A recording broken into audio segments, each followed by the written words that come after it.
पूर्व सीएम दिग्विजय सिंह का ये ट्वीट जंगल में आग की तरह एमपी की सियासत में 2 दिनों से सुलग रहा है और बीजेपी आरएसएस के निशाने पर दिग्विजय सिंह है। मामले में इंदौर, रायगढ़ और उज्जैन समेत कई जिलों में एफआईआर दर्ज हुई और दिग्विजय सिंह पर संघ की छवि खराब करने के आरोप लगे। दरअसल रविवार को दिग्विजय सिंह ने संघ के दूसरे सरसंघ चालक गोलवलकर की फोटो ट्वीट करते हुए दावा किया कि उनकी बुक में दलितों, पिछड़ों और मुसलमानों को लेकर आपत्तिजनक टिप्पणियां लिखी हैं, जिसके बाद सीएम शिवराज से लेकर बीजेपी के फायर ब्रांड नेताओं तक हर कोई दिग्विजय सिंह पर हमलावर है। दिग्विजय सिंह जी कुछ भी कर रहे हैं, कुछ भी लिखते हैं, परंतु कुछ सरसंघ चालक जी के लिए फोटो लगा करके और आपने फेक जिस प्रकार से आपने अपराध किया, आपकी एफआईआर हुई है। जवाब दीजिए कमलनाथ जी आप। ये पहली बार नहीं है जब दिग्विजय सिंह ने बेबाकी से कोई टिप्पणी की हो और ना ही पहली बार बीजेपी आरएसएस ने दिग्गी को निशाने पर लिया है। कहा जा सकता है कि यह सियासी अदावत पुरानी है। पूर्व सीएम दिग्विजय सिंह हमेशा से ही बीजेपी के सॉफ्ट टारगेट रहे हैं, लेकिन दिग्विजय सिंह का सुर्खियों में बने रहना इस ओर इशारा कर रहा है कि कहीं ये बीजेपी की रणनीति तो नहीं, क्योंकि कई मौकों पर दिग्गी खुद भी कह चुके हैं कि वो जहां जाते हैं वहां वोट कट जाते हैं। शायद इसीलिए कांग्रेस इस मामले को लेकर असमंजस में नजर आ रही है। देखिए, दिग्विजय जी ने किसी तथ्य के आधार पर ट्वीट किया होगा, क्योंकि राजनीति में इस प्रकार की बातें होती रहती है। हमारे दिग्विजय सिंह जी इस प्रदेश के बहुत वरिष्ठ नेता हैं और मैं कह सकता हूँ कि उन्होंने जो बात कही है वो किसी तथ्य के आधार पर जिन्होंने ट्वीट किया वो जाने। जाहिर है कि कमलनाथ हिंदुत्व की छवि और दिग्विजय सिंह अपनी बेबाकी के लिए अल्पसंख्यक वोट बैंक को साधते नजर आ रहे हैं, लेकिन इसी रणनीति को बीजेपी अब कार्ड के रूप में इस्तेमाल करती दिख रही है और दिग्विजय सिंह की एंटी हिंदू छवि को टारगेट कर मैसेज दे रही है। तो यकीनन जनता भी ऐसी राजनीति से अपनी राय बना ही रही होगी।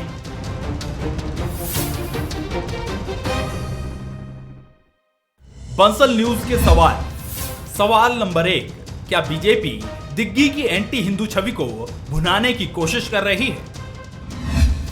सवाल नंबर 2, बीजेपी अपने सॉफ्ट टारगेट के जरिए फिर कांग्रेस पर हमलावर है? सवाल नंबर 3, क्या दिग्गी के बयानों के समर्थन को लेकर कांग्रेस में असमंजस है? नमस्कार, मैं हूं मनोज सैनी और हमारा आज का मुद्दा है दुश्मन पुराने, दुश्मनी नई। जी हां, पूर्व सीएम दिग्विजय सिंह और भारतीय जनता पार्टी आरएसएस की अदावत पुरानी है और दिग्विजय सिंह के पोस्ट के बाद जो सियासत गरमाई है उससे कई सवाल खड़े हो रहे हैं। संघ और दिग्विजय सिंह के बीच ये जो नई जंग छिड़ी है ये इसलिए भी अहम हो जाती है क्योंकि 4 महीने बाद प्रदेश में चुनाव है। तो क्या इस जंग के पीछे कोई सियासी रणनीति भी है? आज इसी मुद्दे को हम समझने की कोशिश करेंगे। मेरे साथ 3 मेहमान जुड़ रहे हैं। डॉक्टर हितेश वाजपेयी जी हैं, पूर्व अध्यक्ष नागरिक आपूर्ति निगम के, सर आपका बहुत स्वागत है। प्रताप भानु शर्मा जी हैं, पूर्व सांसद, आपका भी बहुत स्वागत है। देवदत्त दुबे जी हैं, वरिष्ठ पत्रकार, आपका भी बहुत स्वागत है। देवदत्त जी, सबसे पहले आपसे मैं समझना चाहूँगा, दिग्विजय सिंह और संघ की अदावत पुरानी, ये बात सच है। कई बार हमने देखा है सावरकर से लेकर और बाकी जगह तक बीजेपी भी निशाने पर आ जाती है, संघ भी निशाने पर आ जाता है। लेकिन अभी कुछ दिनों में जब गोलवलकर जी की कुछ बातें उन्होंने ट्वीट की, उसका जिक्र भी किया और आज भी कहा उन्होंने ट्वीट के जरिए कि मैं जो सच कहता हूँ, जिस संघ का रजिस्ट्रेशन नहीं है, यदि मैं सच कहता हूँ तो बुरा क्यों मानते हैं? सवाल ये है कि संघ को वो कह रहे हैं, लेकिन कहीं ना कहीं चर्चा में तो दिग्विजय सिंह है। तो एक तीर 2 निशाने।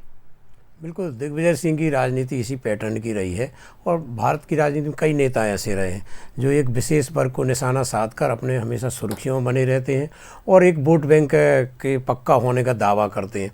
तो दिग्विजय सिंह जिस तरह से मध्य प्रदेश में प्रदेश अध्यक्ष रहे, मुख्यमंत्री रहे और फिर 10 साल चले गए, फिर आ गए, तो उन्होंने जो अपनी उपस्थिति मध्य प्रदेश में एक बार फिर बनाई है। आप देखिए कि बाकी लोग धीरे धीरे किनारे होते जा रहे हैं, उनके समकालीन पचौरी जी, भूरिया, बाकी और भी लोग, और यहाँ तक कि वो अब कमलनाथ के भी ऐसा लग रहा है कि जैसे सुपर सीट कर रहे हो दिग्विजय सिंह, क्योंकि उन्होंने चुनौतियाँ ली हैं। 90 सीटें, 66 सीटें पहले ले ली कि हम इन कठिन सीटों पर चढ़े, फिर अपने आप को चर्चाओं में रहे। जब वो महामंत्री थे कांग्रेस के तो उन्हीं को लोग जानते थे, बाकी आप महामंत्री कांग्रेस का कोई पूछोगे देश में तो कोई नाम दूसरा सोचने में हम और आपको टाइम लगेगा। तो ये उनकी एक शैली है। लेकिन इससे उनको जो मैदानी राजनीति है उसमें दिक्कत होती है। आपने देखा होगा कि एन वक्त पे साध्वी प्रज्ञा का टिकट हुआ और उन्होंने 4.5 लाख वोटों से दिग्विजय सिंह को भोपाल सीट पे हरा दिया, क्योंकि जनता के बीच जो एक वर्ग विशेष की वो जो हिमायती करते हैं उसके कारण दूसरा वर्ग उनसे नाराज़ हो जाता है। उन्होंने खुद भी कई बार कह चुके कि मुझे कोई सभा करने नहीं बुलाता क्योंकि मैं वोट कट जाते हैं। तो एक छवि बनाने का एक तरीका है, कौन किस वर्ग में बनाता है। भाजपा में भी कई नेता हुए जिन्होंने अपनी हिंदुत्ववादी छवि बनाई और वो एक तरह से स्टार प्रचारक बन गए, उनकी सुर्खियों में चर्चा गए। आप राजनीति के तरीके देखिए, कोई ज़मीनी मेहनत करता है, कोई बयान दे के सुर्खियों में रहता है, तो सबकी अपनी अपनी शैली है। भाजपा में कई प्रकार की शैली है, मोदी की साय की शैली अलग है, धमक वाली शैली है, और बाकी आप बीजेपी के नेताओं के देखेंगे तो वो भीड़ जुटाएं, कैसे जुटाएं, विनम्र बने, कैसे भी, वो अलग शैली है। कोई सॉफ्ट निर्णय लेता है, कोई हार्ड निर्णय लेता है। तो ये राजनीति की जो शैली है, तो दिग्विजय सिंह की यही शैली है कि वो एक विशेष वर्ग के पक्ष में बोलते हैं और ऐसे वर्ग को नाराज़ करते हैं जो देश का बहुसंख्यक है। खासकर आरएसएस और हिंदूवादी नेता उनके निशाने पर होते हैं और इसके कारण वो हमेशा सुर्खियों में बने रहते हैं जी। उनको आज सब जानते हैं कि कांग्रेस के नेता है एक दिग्विजय सिंह, पूरे देश में वो ऐसा बोलते हैं। बिल्कुल आप ठीक कह रहे हैं और शायद इसीलिए डॉक्टर हितेश वाजपेयी जी भी मेरे साथ। डॉक्टर साहब क्या कहेंगे, बार बार आप लोग भी जैसे ही वो कुछ कहते हैं, खैर जाहिर है आप तो कुछ कहेंगे, कहना भी चाहिए, लेकिन आपके ट्वीट को ज़्यादा दिखाई देते, देर नहीं करते आप भी, तत्काल एक जवाब तो आपकी तरफ से मिल ही जाता है। पर ये जो अदावत है ये कहीं चिंता में डालती भारतीय जनता पार्टी? देखिए, कमलनाथ जी के मुकाबले दिग्विजय सिंह बहुत श्रूड पॉलिटिशियन है, हार्डकोर पॉलिटिशियन है और एक बिल्कुल बोलते हैं ना कूटनीतिक चपल चतुर राजनेता हैं वो, प्योर, मतलब इसमें हम लोग कोई कन्फ्यूज़न नहीं है। और जैसा आपने कहा है कि हम दोनों की पैदाइश 28 फरवरी की है, तो मेरा विशेष प्रेम है उनसे, इससे नहीं नकारा जा सकता। जी जी। तो जब एक ही दिन मनाते तो दिन हम लोगों का एक साथ ही शुरू होता है और वो डाल तो हम पात।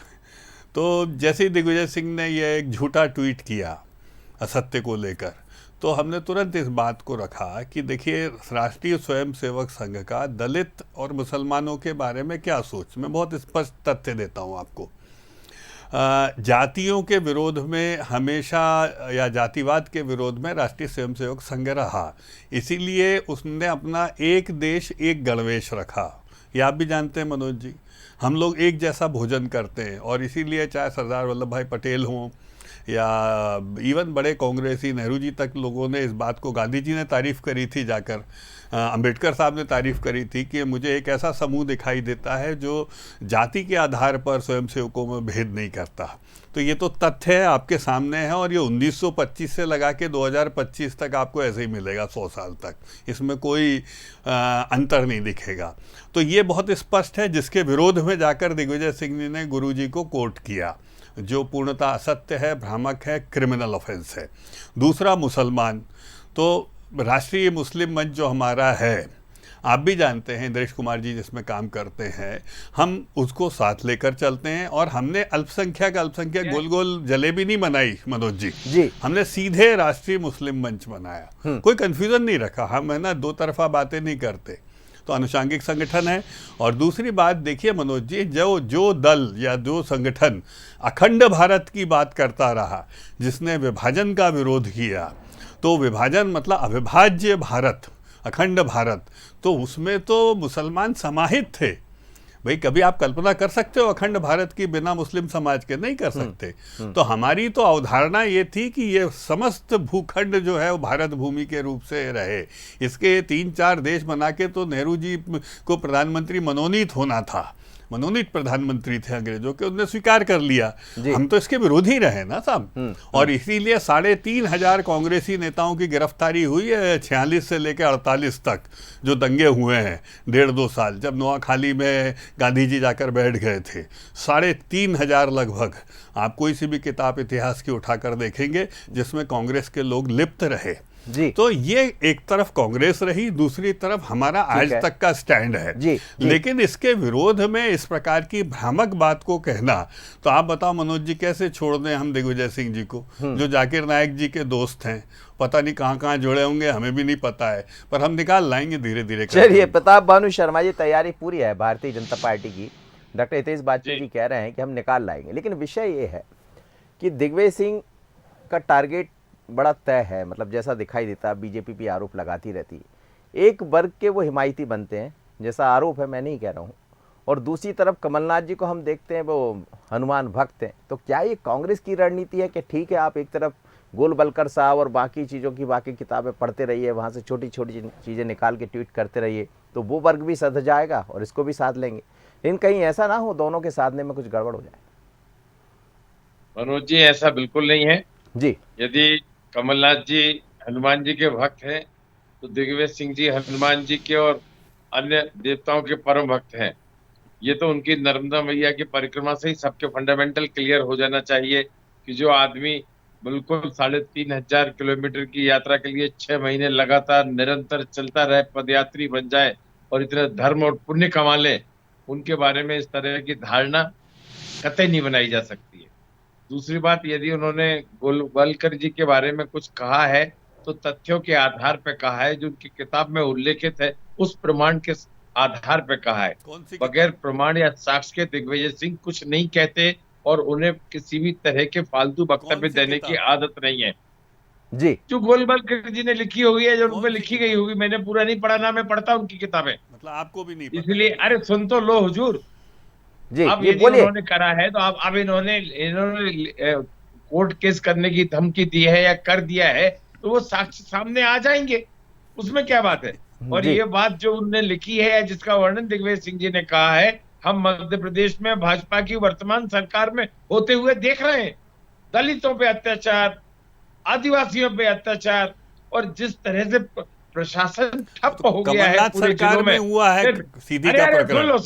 सुन लो, आप गलत बोल रहे हैं ना। सर मैं ले रहा हूँ आपको, कान खोल के सुनो, बोलिए बोलिए कान खोल के सुनिए। बोलिए सीधी बोलिए। का प्रकरण तो जिस हुआ ही तरह से कमलनाथ प्रशासन सरकार ठप में। हो गया है जी। इवेंट मैनेजमेंट में, प्रशासन का दुरुपयोग करने में, राजनीतिक भाषण, राजनीतिक सभाएं प्रशासन से करवाने में, राजनीतिक सभाओं में सरकारी संसाधन लगाने में, पूरे उनके जितने अधिकारी हैं, सरकारी मशीनरी है, उन्हें लगा के मीटिंगें कर रहे हैं। कितने एक्सीडेंट हो रहे हैं। और अब इस आप शगुन को भी ये नहीं समझ पा रहे हैं। जमीनें बेच रहे घर की। अरे मध्य प्रदेश की बात करो, शिवराज की। अशोक गहलोत जो करे वो ठीक है। बोलिए। सुनिए, अरे सुनिए सुनाइए सर, सुनाइए। हो रहा है उसपे नजर भूपेश बोलिए, बघेल जी जो करे वो ठीक है। जनता देख रही है, पब्लिक है, सब जानती है। नहीं, भूपेश बघेल जी ने आपकी जमीनें बेच दी सरकार घर फेल हो की। गई, 2018 में आप हार गए, बेईमानी, सर भ्रष्टाचार एक से चीज तो बनी बताइए, हुई लेकिन सरकार संघ को संघ कब तक संघ चलाओगे आप? सर संघ और दिग्विजय सिंह की अदावत क्यों आती? कोई और दूसरा नेता तो आता नहीं सामने, ये समझा। चलिए किताब आपने नहीं देखी तो ये मुझे बता दीजिए। जी,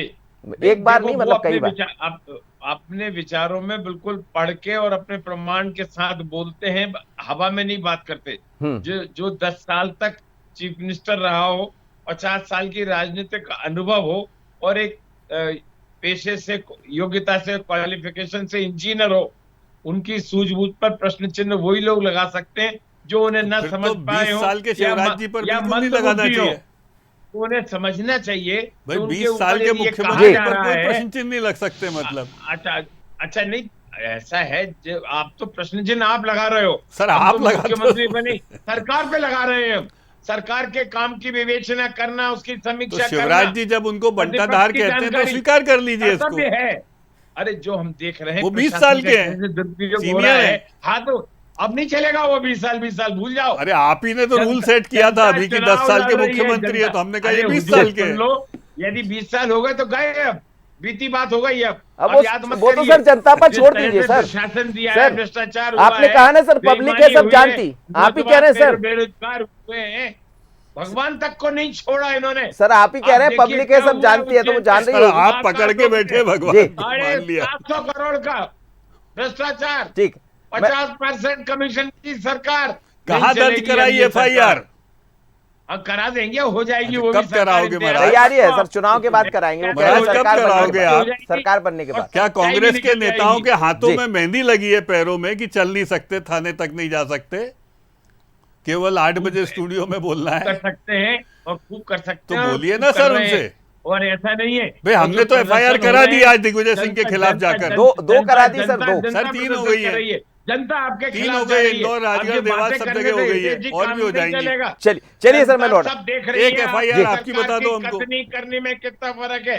दलित भाषण आदिवासी ठीक है, आप तो डॉक्टर दुबे जी, नंबर 1 देवदत्त पूरे दुबे जी, हिंदुस्तान देवदत्त में दुबे जी, अपने आप हो गया क्या ये दर्जा? मैं लौट रहा हूँ डॉक्टर साहब आपकी से समझौता। अकर्मण्यता से देवदत्त हो दुबे गया। जी, ये बता प्रशासन- दीजिए, प्रशासन ये बता की दीजिए, नाकामी प्रताप से हो भानु गया। शर्मा जी कह रहे हैं मैंने उस किताब को नहीं देखा, लेकिन जहां से भी लाते हैं दिग्विजय सिंह जी तो एक किताब ले ही आते हैं और फिर जिक्र करते हैं। ये बात सच है कि वो अपने हिसाब से तो तथ्यों पर बात करते हैं, वो कहते हैं बिना तथ्य की मैं बात नहीं करता। इसमें भी कुछ तथ्य दिखाई आपको दे रहा है, डॉक्टर हितेश वाजपेयी कह रहे हैं कोई तथ्य नहीं है।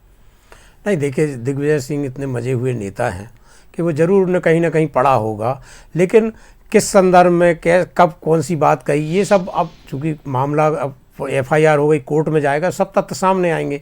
लेकिन कई बार दिग्विजय सिंह ऐसे आरोप लगाते हैं कि कई बार निराधार भी निकलते, लेकिन कई बार उनके ऊपर आरोप लगे तो बीजेपी भी सिद्ध नहीं कर पाई। ऐसा बहुत मामला है, कई बार का हुआ, क्योंकि दिग्विजय सिंह फुल टाइम राजनीतिज्ञ हैं और वो पूरे समय राजनीति करते हैं। उनको देखो आप कैसे, और कोई होता तो कहता कि हम 10 साल नहीं आएंगे प्रदेश में, सरकार यदि नहीं बनी 2003 के बाद, वो नहीं आए, लेकिन वो आज आए हैं तो देखो आप पूरे फुल फॉर्म में आए हैं। आज उनको कोई वो नहीं कर रखा। कमलनाथ प्रदेश अध्यक्ष हैं, लेकिन आप देखें 2018 की जब सरकार आई, ये जो फुल फॉर्म में दिखाई दे रहे हैं दिग्विजय सिंह जी, ये कमलनाथ की चिंता तो नहीं बढ़ा रहे हैं? आप ये तो देखिए कि 2018 में लोग कह रहे थे सरकार दिग्विजय सिंह चला रहे हैं, और बाद में ये भी कहा कि दिग्विजय सिंह के कारण सरकार गई। तो इतना केंद्र में बना रहना, और अभी जिस तरह से उन्होंने हारी हुई सीटों की चुनौती ली और धीरे धीरे जिस तरह से वो ऊपर आते जा रहे हैं, तो मुझे लगता है कि 2023 के जब चुनाव होंगे तब दिग्विजय सिंह एक मुख्य भूमिका में आ जाएंगे। तो ये उनकी अपनी शैली है कि वो कैसे मामले को मोड़ देते हैं, कैसे मुद्दों को झपट लेते हैं और कैसे अपने आप को केंद्र में चर्चा विषय में रख पाते हैं। अन्यथा कौन समय दे रहा है तो अपने आप को रखना है कि पार्टी को रखना? पार्टी की तो मुश्किल भी बढ़ेगी, चुनौती बनेगी। दिग्विजय सिंह इस बात की चिंता कभी दिग्विजय सिंह ने मतलब खुद नहीं की की चिंता कर रहे हैं। इसकी चिंता उन्होंने कभी नहीं की। उनको जो मन में आता है वो बोलते हैं, और वो कहते हैं, वो कई बार चुनौती भी देते कि हम आएंगे तो पार्टी लाएंगे। और 2018 में उन्होंने कहा कि हमारी मेहनत से पंगत में संगत, और जो भी उन्होंने किया हम सरकार में लाए। शरद जी के कार्यक्रम उन्होंने कहा भी था, मैं पंचिंग बैग की तरह हूँ डॉक्टर साहब, और वो तो खुद मानते हैं इस बात को, पंचिंग बैग है। अब आप चलाते रहिए अपना जो भी चलाना। आपने 3-4 FIR दर्ज करा दी पहले। आजकल FIR का बड़ा वो चल रहा है, आप देर नहीं करते FIR दर्ज कराने में। चाहते क्या राहुल गांधी जैसा कुछ माहौल बना रहे हैं मध्य प्रदेश? सर देखिए, हम क्यों छोड़े मनोज जी? और भाई सामने वाला यदि क्रिमिनल ऑफेंस कर रहा है तो हम कोई पूछ दबा के थोड़ा ना बैठे, हमारे सामने फैक्ट्स क्लियर हैं।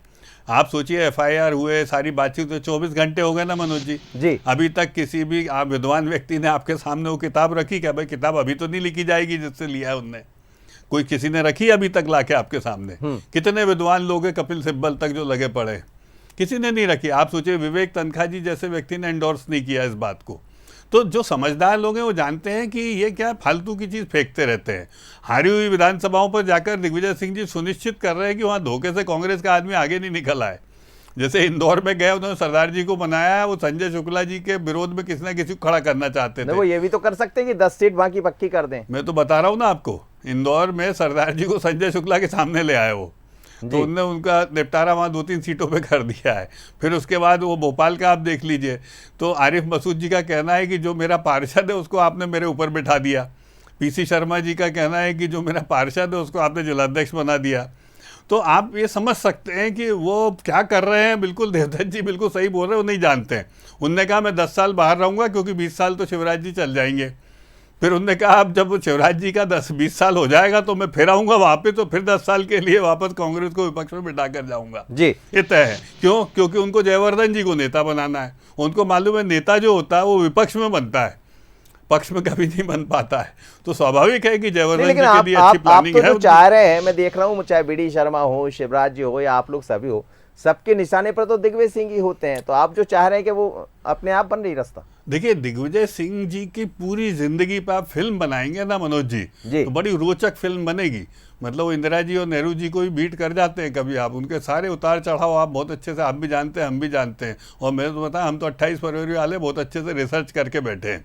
अभी तो आप चुनाव तक देखिए कितने पन्ने खुलते हैं। ये तो उनके ऊपर है कि वो कौन कौन सा पन्ना चाहते हैं जिस पर डिस्कशन हो। हम करेंगे, जरूर करेंगे। और जहाँ जहाँ लीगल लाइबिलिटीज आएगी, अब सेफरन टेरर की तरह उनको छोड़ेंगे तो नहीं साहब।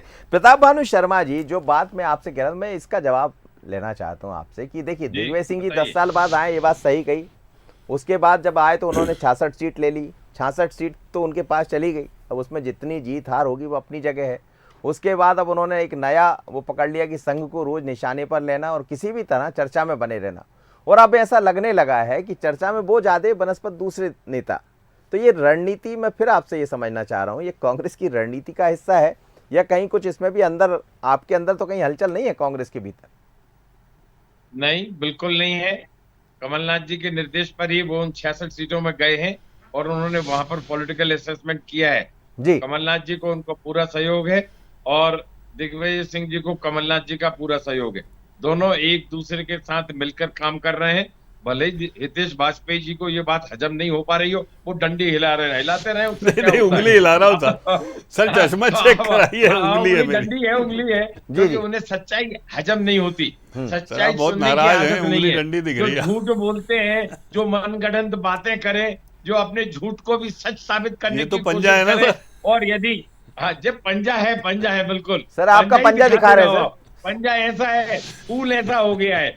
अब ये जो इनको फूल ही जवाब है। मिलेगा इस चुनाव में, जनता जवाब देने वाली है। सर, अब 10 फूल सेकंड ऊपर दीजिए। नहीं है, फूल यूं है। अब हम तो क्षेत्र में हम भी काम कर रहे हैं। सर, कमल आपके पास देखो भी है तो सर। जनता के साथ कितना धोखा किया है सर, और आपके यदि- पास भी कमल है सर। सुनिए सैनी जी। जी, अरे सैनी जी सुनिए सर बोलिए। कि दिग्विजय कमल के सिंह जी नाथ के है। सक्रिय होने से, जिलों में जाने से, क्षेत्र में जाने से सबसे ज्यादा पसीना भाजपा को हो रहा है। इनके भ्रष्टाचार का केवल 10 पर्दाफाश सेकंड हो रहा सर, है, दे रहा हूँ। इनकी गलत नीतियों का पर्दाफाश हो रहा है। हरिजन, आदिवासी और दलित वर्ग के खिलाफ जो सरकार नाकाम हो गई है, उनके पक्ष में कुछ नहीं कर रही। एक एक बात सर, 10 सेकंड कह मनोज रहे जी, हैं, रिपीट कर रहे हैं वो। दे रहा हूँ कह रहे हैं, जी। तो इसमें इनको पूरा नहीं रिपीट कर मानना रहे हैं, चाहिए। रिपीट कर रहे हैं। जनता की आवाज मतलब आपका कहना ये है कि दिग्विजय सिंह से भारतीय जनता पार्टी बुरी तरह डरी हुई है सर? डर गई है। डरी हुई क्या है? क्योंकि इनके आंतरिक सर्वे में और आपके सर्वे में बीजेपी को 60-70 से ज्यादा सीटें, हमारा सर्वे आने वाला सर, अभी आया नहीं जी। चलिए डॉक्टर साहब से मैं ले लूं 10 मनोज सेकंड जी, सर, बोलिए सर। आपने बड़ी इंटरेस्टिंग बात कही थी कमलनाथ जी और दिग्विजय सिंह का। एक कंपैरिजन और है जी। कमलनाथ जी ने 300 करोड़ की एक संस्था लगाई कानूगोलू जी की ट्वीट करने के लिए और मीडिया मैनेज करने के लिए। तो दिग्विजय सिंह जी को ये पता है, तो वो 6 बजे से उठ के जब तक कानूगोलू जी की टीम तैयार होती है, मुंह हाथ धो के आती है, तब तक तो 8-10 करके निकल लेते दिन भर। आप देखोगे साहब, मैं रोज देखता हूं उनको, जी। 8 साढ़े 8 बजे तक तो उनका कोटा पूरा हो जाता है। समझ में आ गया प्रताप भानु शर्मा जी, डॉक्टर साहब कह रहे हैं। जब तक ये लोग मुंह धो के आते हैं 9 साढ़े 9 बजे 10 बजे दफ्तर में, तब तक दिग्विजय सिंह जी पूरा मामला साफ कर देते हैं। और इसीलिए कमलनाथ जी के ट्वीट कभी चर्चा में ही नहीं आते। 8 PM डिबेट कभी कमलनाथ जी के ट्वीट पे नहीं होती। 5 सेकंड सुन लीजिए सर। सैनी जी सुन लीजिए, दिग्विजय सिंह जी आज से नहीं, जब मुख्यमंत्री बने थे तब से मुख्यमंत्री थे मध्य प्रदेश के। सुबह 5 बजे 5:30 बजे उठने की सर, वो आदत है। कमलनाथ जी का 6:30 छीन लेते हैं पूरा। चलिए सर। अरे सुन तो लो, जो उनके ऊपर डिस्कशन ही नहीं हो पाता कमलनाथ जी के ऊपर। फोन से बात कर लेते हैं, अपने ट्वीट का अरे जवाब दे 8 देते हैं। बजे का डिस्कशन प्राइम टाइम कितना हुआ चलिए कमलनाथ सर, जी के बहुत ट्वीट? बहुत नॉलेज नहीं है तो बढ़ा लो। दुबे जी, ये तो तय हो गया कि चर्चा दिग्विजय सिंह की ज्यादा हो रही है। बिल्कुल, दिग्विजय सिंह देखिए किया हुआ व्यर्थ नहीं जाता। दिग्विजय सिंह जितनी मेहनत करते हैं जी, तो चर्चा में उनको आने, शारीरिक मेहनत भी करते हैं, जो गडकरी जी ने तारीफ करी उनके चलने की, और जिस तरह से वो बयान देते हैं, तो वो तन और मन दोनों से सक्रिय रहते हैं। चलिए, धन इस तो फिर कारण लगा वो ही हुआ फोकस सर। में कमलनाथ रहेंगे। जी भी साथ जुड़े, बहुत धन्यवाद आप तीनों मेहमानों को, प्रताप भानु शर्मा जी, डॉक्टर हितेश वाजपेयी और दुबे साहब। लेकिन इतना जरूर है कि मध्य प्रदेश की सियासत में दिग्विजय सिंह चर्चा में बने ही रहते हैं। वजह जो भी हो, कुछ ना कुछ वो ऐसा जरूर करते हैं, उनकी मेहनत भी है।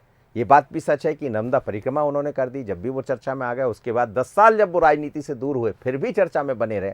लेकिन अब मध्य प्रदेश की राजनीति में वो सक्रिय है और गाहे बगाए नहीं, बल्कि रोज कुछ ना कुछ ऐसा कर देते हैं कि चर्चा उन पर बन ही जाती है। पर क्या 2023 के चुनाव में दिग्विजय सिंह एक अलग रणनीति या अलग भूमिका में नजर आ रहे हैं? ये तो कांग्रेस के भीतर भी शायद चर्चा का विषय होगा और बाकी लोग भी समझ रहे होंगे। दुश्मन पुराने, दुश्मनी नई। इतना ही, आगे देखिए छत्तीसगढ़ आज का मुद्दा, घोषणा युद्ध। नमस्कार।